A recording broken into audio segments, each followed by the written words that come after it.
we are straight up on the hour. So David, if you're ready, I'm going to go ahead and introduce. Perfect. Hey, so I'd like to welcome everybody to the very first presentation of NumismaTalks. Every second and fourth Thursday of the month at noon Mountain, we will be here with a new presentation. And during this presentation today, you are all muted. So if you come up with questions, you have a Q&A button on your screen and you can type the questions in there, and then they will be addressed at the end of the presentation. I am super honored to introduce to you today's presenter, David Vagi. David is a specialist in ancient coins and director of NGC Ancients. He entered the field as a writer for Coin World and worked for Christie's, Superior, and other auction firms before founding his own company in New York. For more than 30 years, he has penned monthly columns for major coin publications. He's earned the Heath Literary Award from the ANA and numerous Best Column Awards from the NLG. His 2-volume Coinage and History of the Roman Empire won Book of the Year awards. David is a life member and fellow of the ANS, a member of the Rittenhouse Society, and a life member of the ANA, for which he has taught more than 20 courses on ancient coins. In 2021, he was ANA's Numismatist of the Year and is listed among Coin World's 100 most influential people in numismatics. David will be presenting Rome's first silver coin. And David, I'm going to hand it off to you. Well, thank you. That introduction makes me sound really old. Oh, Okay. You sound impressive. Well, so anyway, I'm really happy to be here. I guess I will just say that hopefully this NumismaTalks is something that is useful for everyone. It seems to me like a great way to share information, to answer questions, and hopefully we do a good job getting it kicked off. All right, so now I share screen. Perfect.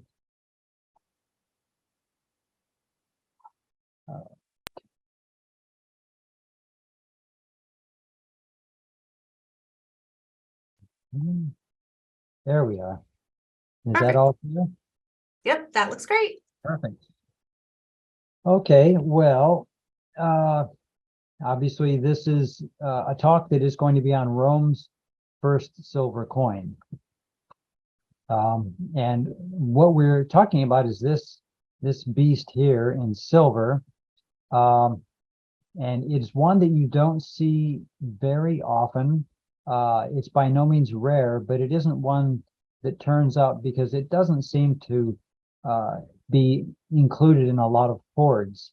So you won't see a bunch of them coming up all at one time. And that's tends to be how collectors become familiar with things, is a group of them will suddenly be on the market. Not so with this piece that kind of has its own unique and interesting story. So this particular coin is attributed by Crawford to his number 13. Now, this coin has really created a lot of problems for a lot of people. Being an initial issue, it offers a lot of challenges, not only in just the where and when, but also the why. So if you think of the Roman state and its its aversion to coinage, they were almost as bad as the Spartans in some ways. They really didn't like coins, and they liked copper in big chunky pieces. They liked cattle. They didn't really take to coins. That was more of a Greek thing. So by the time Rome strikes its first coin, or I should say the first Roman coin is struck, we'll get into that.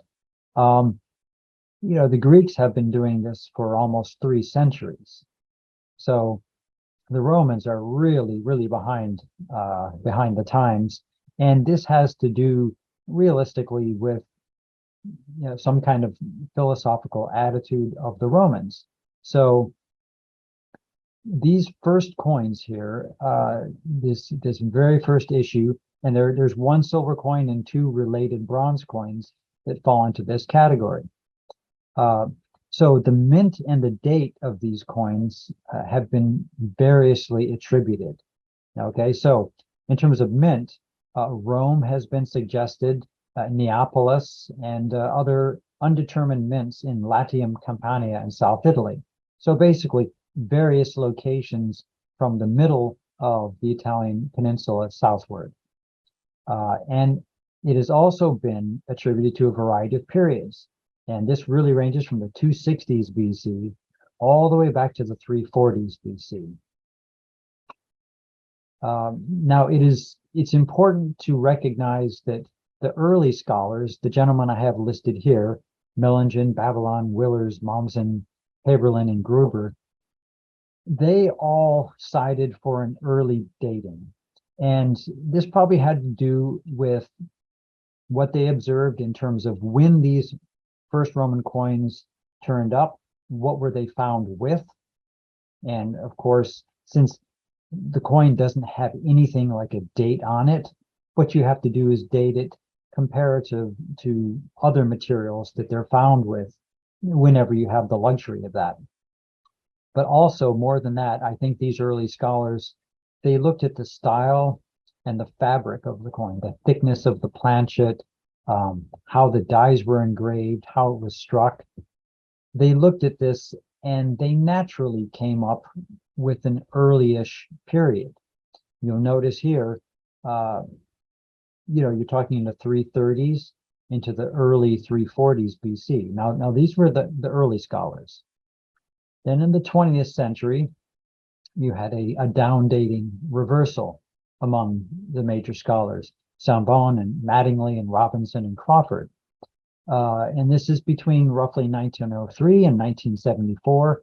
You find the earliest date, the opinion on the earliest date in this group of scholars is around 300 BC, and it got all the way down to 269 BC, with it generally being settled upon 280 to 276, which was the dating that Michael Crawford used in his outstanding work, still the standard work on Roman Republican coinage. Now, we have what I would describe as a current compromise. I think it has been recognized that 280, 269, these dates are just simply too late based on what the coins are found with and, their physical characteristics. It's just simply too late. So Crawford in 1985 came up with approximately circa 310 to 300 BC, and that was followed by Rutter and Burnett, or it was echoed by them. But the problematic part of this compromise, which if you'll notice is almost exactly in the middle of the early dating by the early scholars and the down dating by the later scholars. This 310 to 300 is almost exactly in the middle. The problem with it is, as I point out here, is that there is no meaningful historical context for this compromise date. It has been suggested probably out of, we have to find something the construction of the road, the Via Appia, or a Roman fleet. And these were major tasks, and they required a lot of money. But in terms of the Romans, okaying their first coinage, their very first coinage, these are not the kinds of projects that come to mind. It just begs a more significant reason. Otherwise, they could have just gone about how they otherwise conducted their business without coinage. So it's very interesting.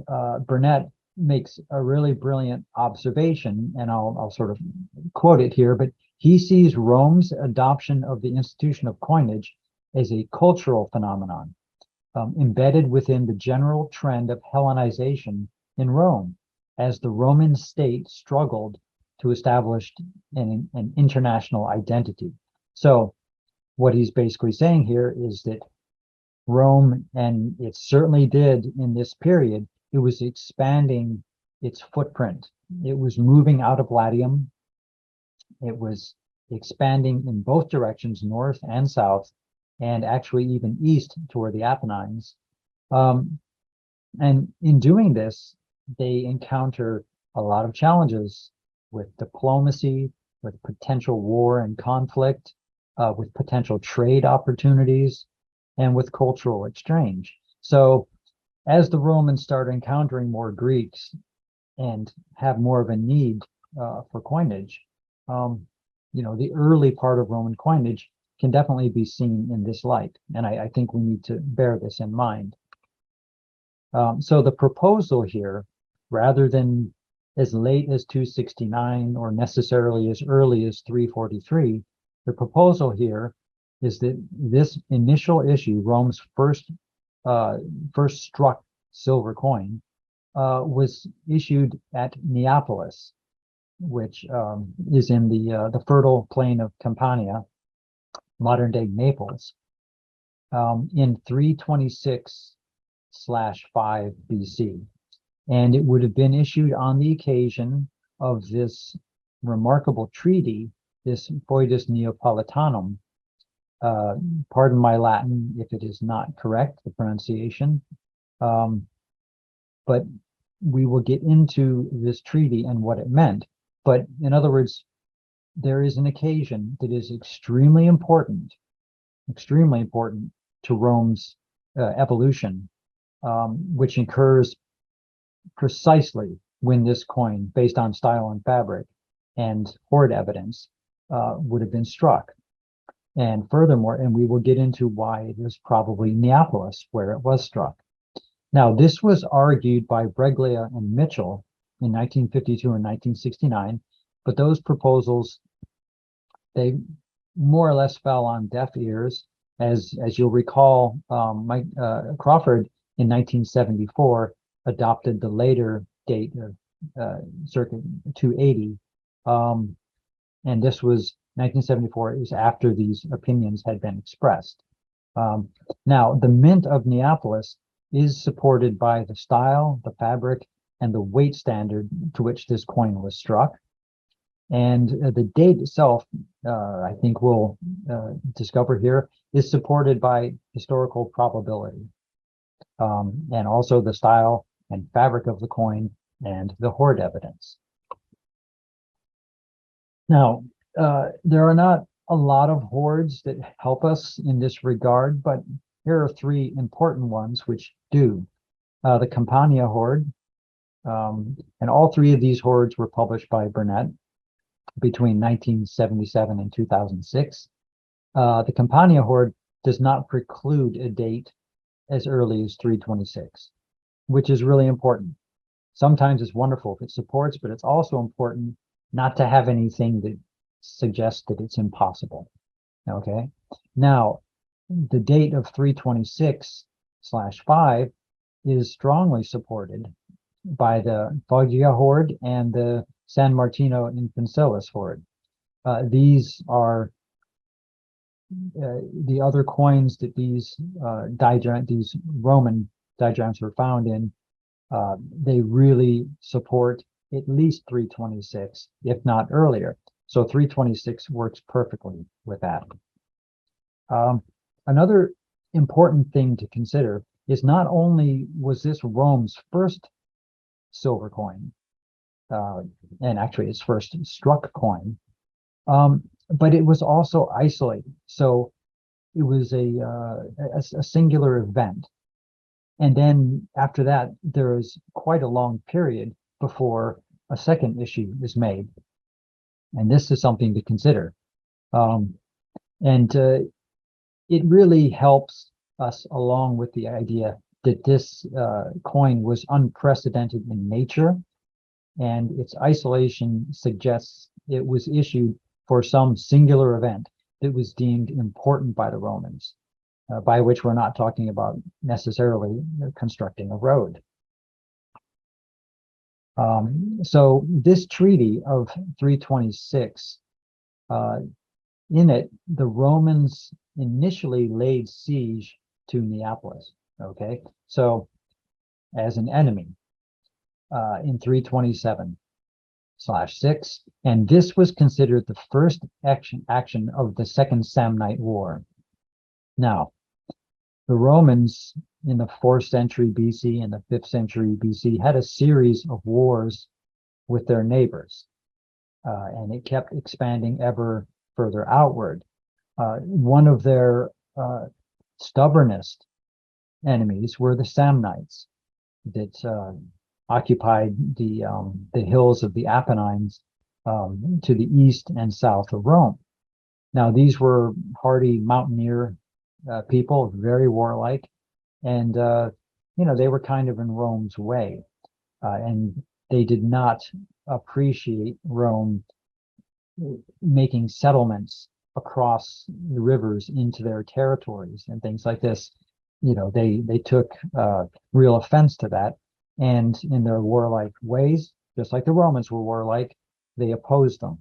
So there were 3 Samnite wars, but this siege of Neapolis had allied itself with the Samnites. So the Romans laid siege to Neapolis in 327/6, and this was an important throwing down of the gauntlet in Rome's war with the Samnites. And if we look at this map here, this antique map, you can see Latium on the in this, almost in the center of this map, and of course Rome is there, and then to the south of that, also in purple, is Campania, and this is where you have Neapolis.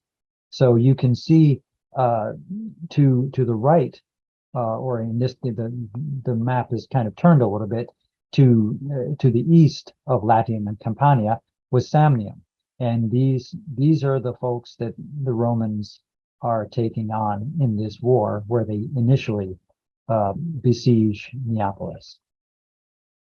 So we do have the 3 Samnite wars, and the first one is what we're talking about. Well, I'm sorry, my apologies. The first one was prior to this, so they'd already encountered the Samnites. This is for the second Samnite War, which began in 326, and then the third was the final one in 298 to 290. The Romans had a lot of wars that involved 3 parts. It's almost as if they wanted a third war. It's really kind of funny. So in terms of its importance to affairs of the Romans in Italy,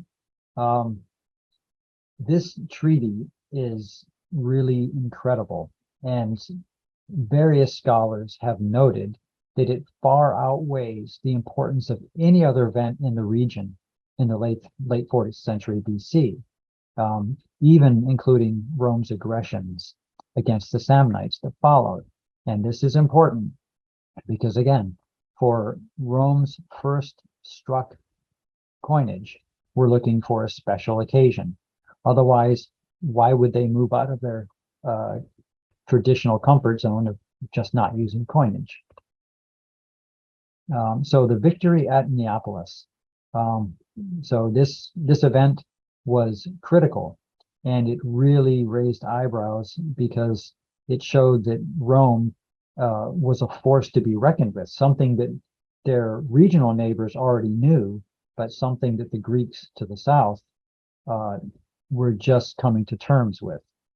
And so the benefit of its victory over Neapolis, which resulted in this treaty, is that it gave Rome an ideal foothold in the plain of Campania. Now, this was a fertile plain. It was excellent for seafaring, excellent for growing wine, growing all sorts of agricultural products, and it was one of the few flat areas in Rome. There aren't too many plains in the Italian peninsula. This was one of the great ones, and it was fertile. It was perfect for Rome. And from this place, once it had established this unity with the dominant force in Campania, Neapolis, it could coordinate its looming war against the Samnites, and as has been pointed out, project any number of commercial or military ventures to the south. So we have Rome's first struck coins. Again, this is the topic. Now, there are actually 3 of them. 2 of them are bronze, and then the silver diagram that we're talking about.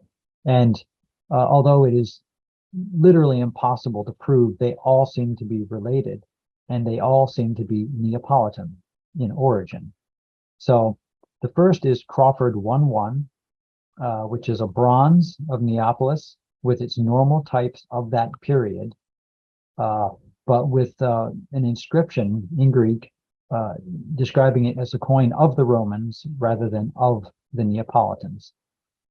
Then there is a slightly larger bronze of a different Neapolitan type of this era, Crawford 2-1, and that is inscribed in Latin Romano rather than the Greek form.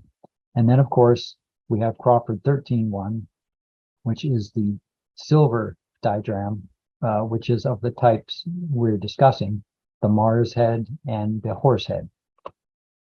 So concerning the 2 bronze coins, Crawford 1-1 and 2-1, Crawford suggests they were issued as isolated acts that were without impact on practice in Rome. And I think that is, of course, it's obviously accurate.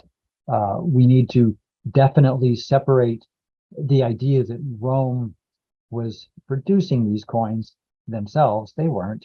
They were struck in Neapolis, and they were not meant for use in Rome. None of these have been found there. The Romans themselves, within their own environs, were not adopting coinage this early.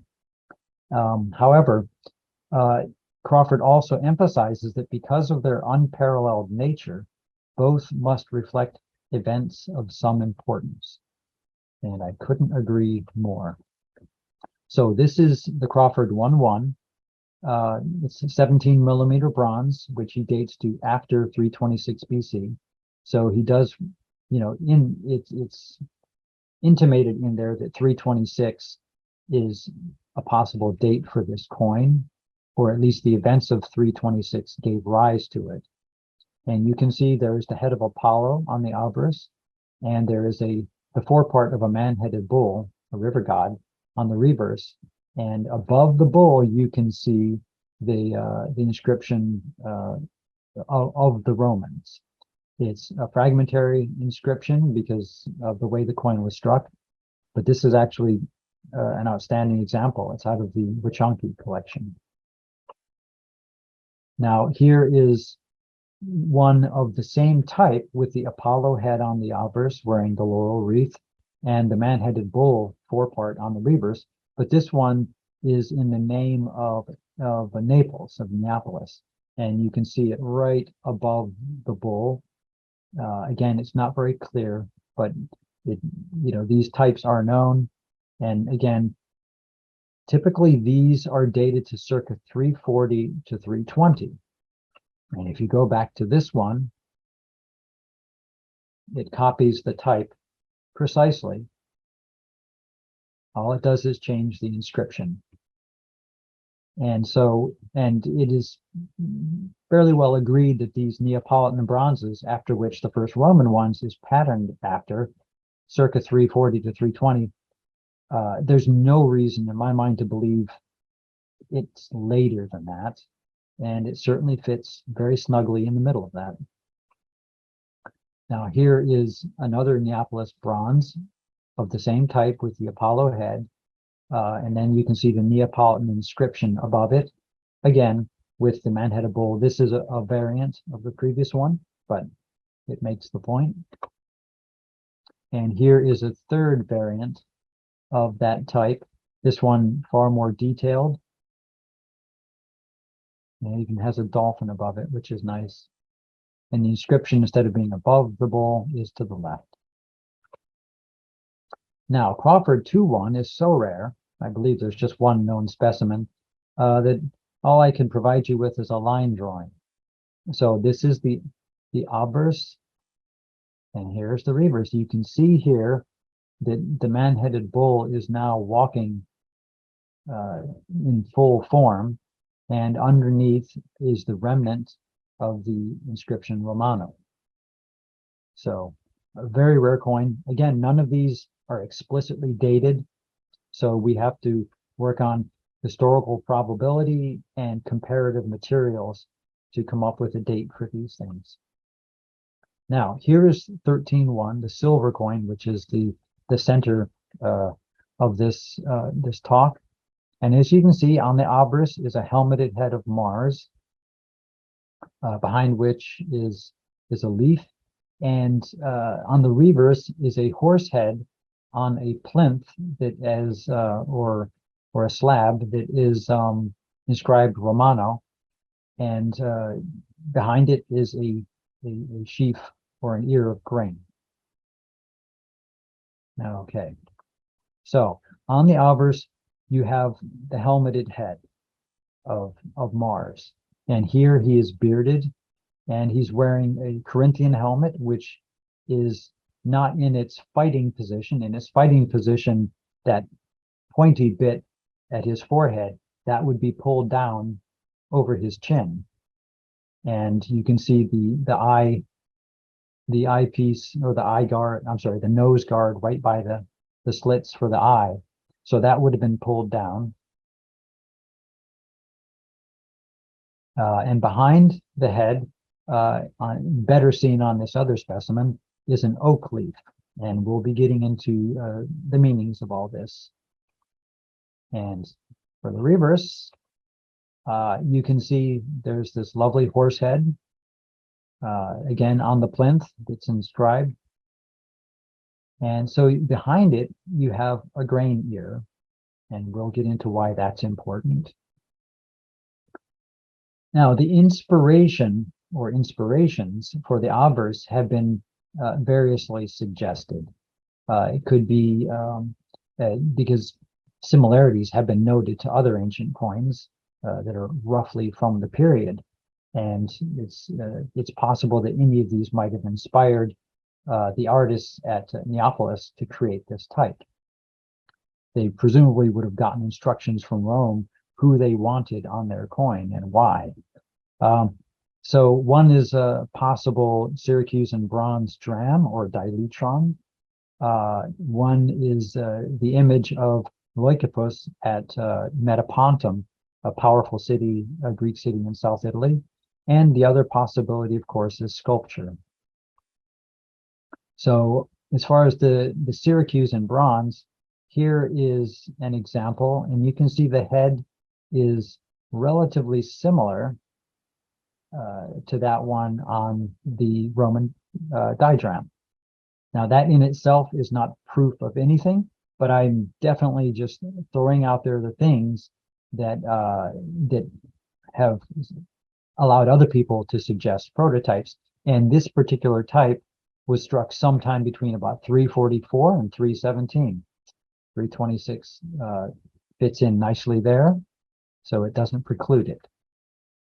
Now at Metapontum with the head of Leucippus, and you can see in front of the image the inscription that identifies this Greek mythological figure. And these are dated to circa 340 to 330 BC. So they just slightly predate the Roman diagram of 326. So that's perfect. They would have been in circulation for a while, and especially in southern Italy. So it's entirely possible. Then we have some, a whole variety of sculpture. Here's a Pericles bust. Here's one from the British Museum. So importantly with these, you can see that there is a certain way certain male heads that are bearded are portrayed if they have anything to do with war. And this is a perfect example of that. So there were plenty of guidelines for the Romans coming up with this design for Mars. Here's another one, but from the side. Looks very much like what you might see on a coin. Okay, now we'll do a profile comparison here. You can see that, just keep your eye on that portrait. And here is one from the Mars or the Ares of Leocares. And this is circa 150 AD. And this, of course, probably would have been inspired by a Greek original, although the helmet is certainly modified. But you can see that this artistic convention was long-lasting and very familiar. And here is the Leucippus. So now we have inspirations for the reverse types. The one that is usually suggested is a Siculo-Punic tetradrachm. Now these were issued between about 320 and 289 BC by the Carthaginians in Sicily when they were fighting the Greeks. This to me is really interesting because these actually post-date the Roman diagram, the date I'm proposing for the Roman diagram. And that might be one reason for the downdating, because it is rather compelling. We'll be seeing some examples here. It is rather compelling that one is related to the other. And, you know, I'm not in any way convinced they are related, but if they are, there's no reason necessarily that the Punic tetradrachms had to inspire the Roman issue rather than the other way around. Although certainly I have to admit the Siculo-Punic tetradrachms are very common and the Roman diadrams are not. So that would be counterintuitive. But in the end, I just don't think there's any real relation. So here we're going to take a look at the horse on the reverse. Here we have this horse which is bridled and has the grain behind it and is on a plinth that is inscribed in Latin, and it has a trimmed mane. Now, here's the Punic horse. Now it looks quite a bit different, and we'll get to why very specifically here. First of all, this Punic horse was derived from a larger scene with the entire horse and a full palm tree.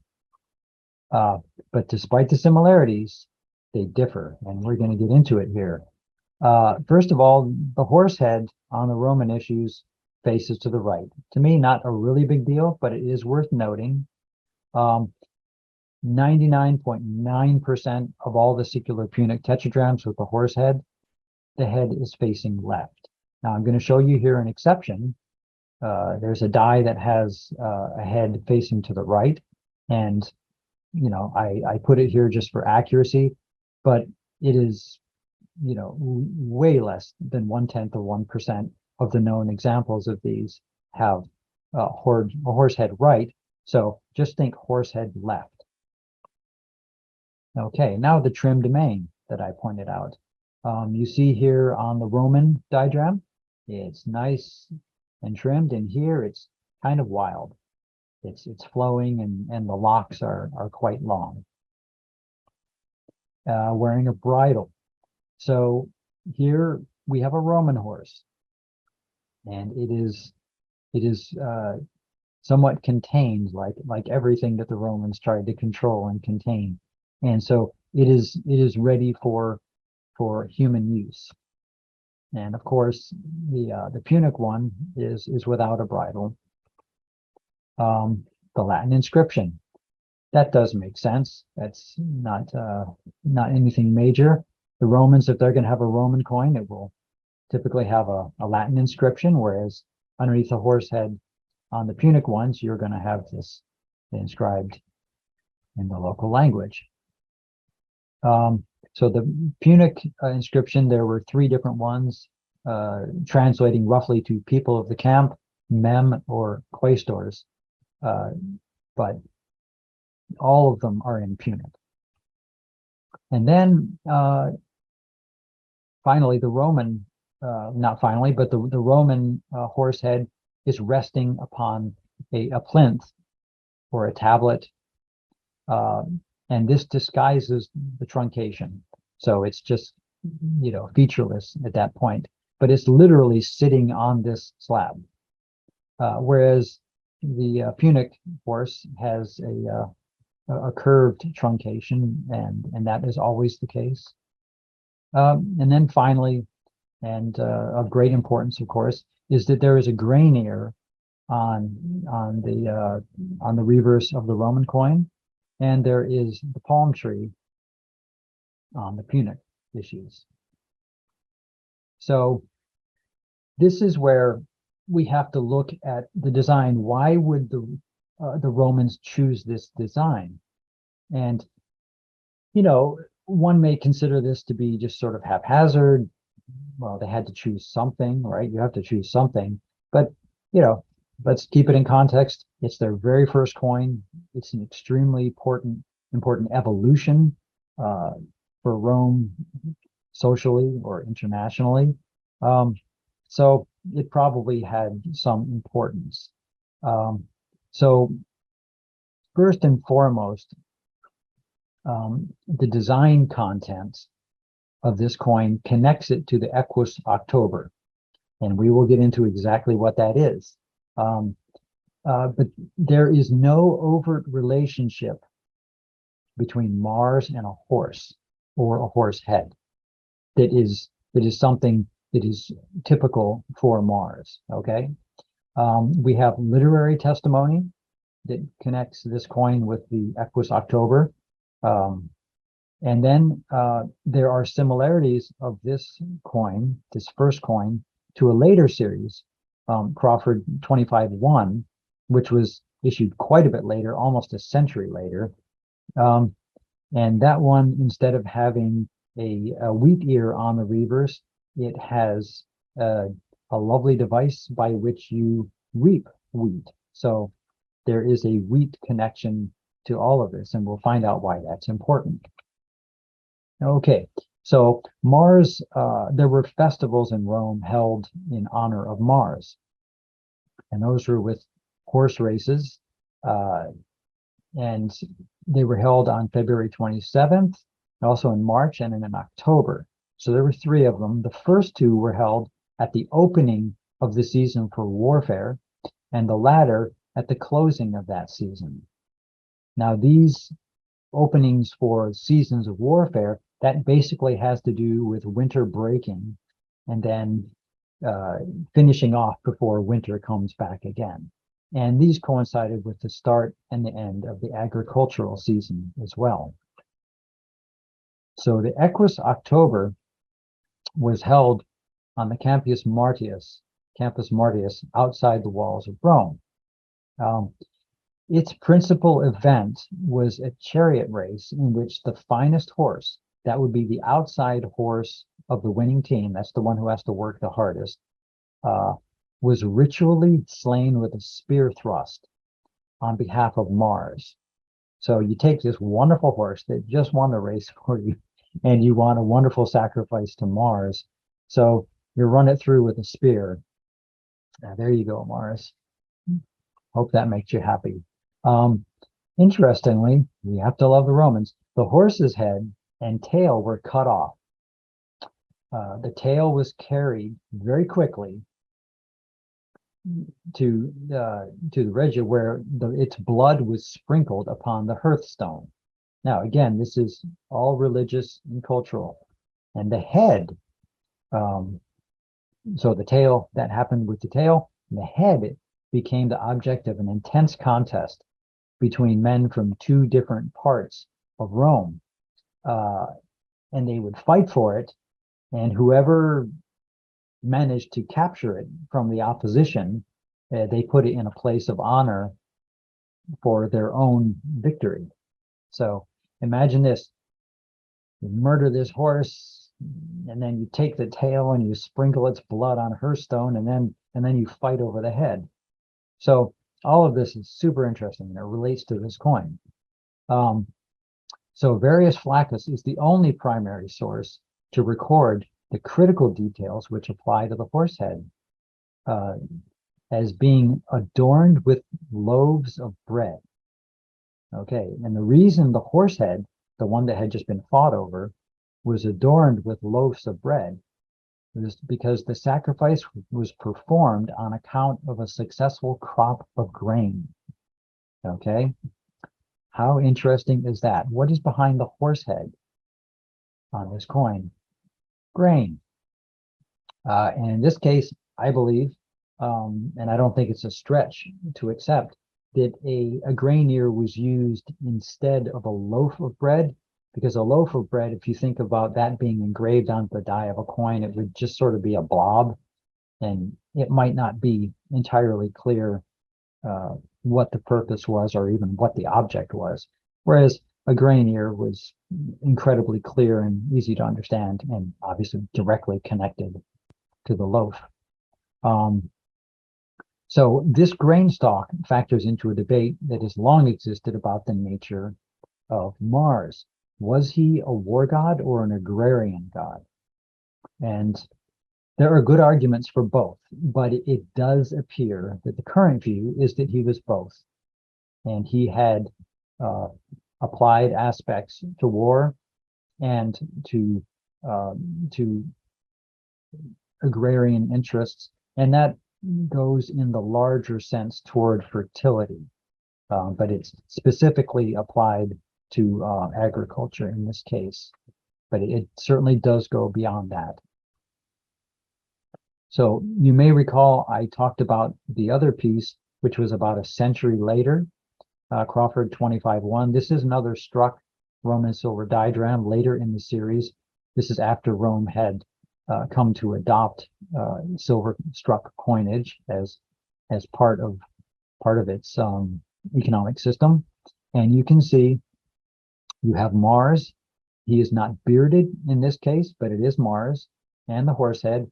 And then behind you have that wonderful instrument by which grain is harvested. So this diagram shows a helmeted, beardless head of Mars and a bridled horse head. In fact, let's go back. You can see it is bridled, just like on the first one. Very different again than the Punic horse. And of course, there is the hand sickle, which apparently is the oldest of all reaping implements, and one that specifically the Romans used to harvest grain.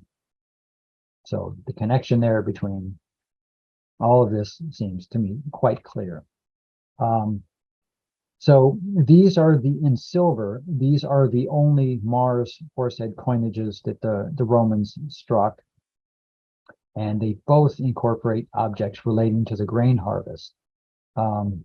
So in that respect, one could easily understand how they might be associated with the Equus October. Now here is a struck bronze litra, also from Crawford 25, and it also has the reaping implement on the back. Here is also from Crawford 25. It's the same series, but at this point, Rome was waffling between its traditional cast bronze currency and struck bronze currency. So they during this period, they were doing them concurrently. And here we have the hand sickle again on the back. Again, it's in the same series. And here's another one. This is a cast bronze semis, and it also has the sickle on the reverse. So on these other denominations,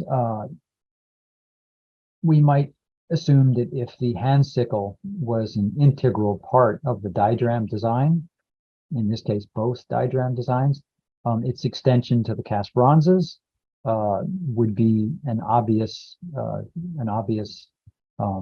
effort. And indeed, if one element of the design had to be isolated and then recycled, seemingly that would be it, because the main designs change based on the denomination. So those can't necessarily be replicated if your goal is to have different designs, but you can take the symbol and replicate that.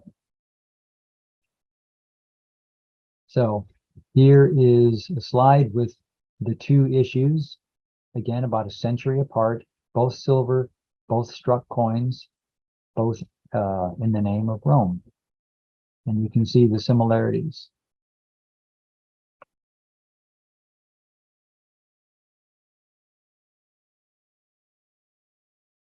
Okay, I had a little blip here. Sorry, let me, from current slide, there we go. It is not letting me go forward. Oh, you know why it's not letting me go forward?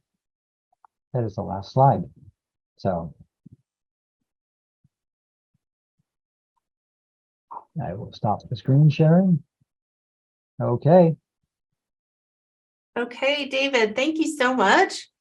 You surprised yourself that it was done. I expected it to take longer, and suddenly I'm at the end. Well, it was, thank you so much. Thanks for the presentation. I want to thank everybody else for joining us. If you have any questions, if you can type them into that Q&A real quick, and we'll see if David can get to them for you. I will say, as a reminder, you can check for other programs that are upcoming on the money.org website. Under the events tab, you'll find NumismaTalks, and you can see what's upcoming. David, it looks like you have a personal little comment in there for you that I won't read out loud, but you can click on the Q&A button, and I think you should be able to see it. Okay. Oh, it's my parole officer. Yeah. No. Okay, well, that's actually, this is a really welcomed message. Nice. Good. Yeah, so I think we were all very grateful for that presentation. I think you're probably going to get a lot of kudos coming in here. So I just want to say thank you, and be sure to check out that website again. And then David, do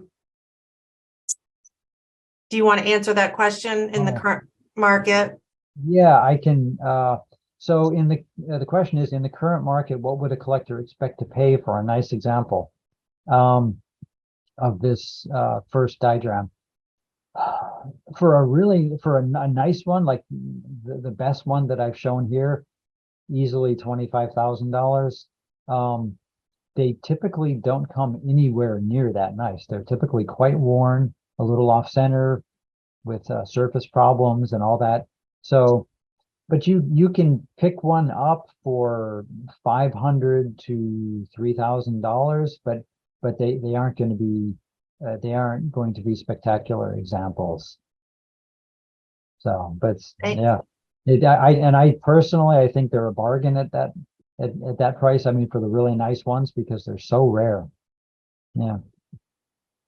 Awesome. Well, thank you. I don't see any more popping in, so I just want to say thank you again for being our first presenter for NumismaTalks, and I hope everybody has a great rest of your day. Great. Thank you.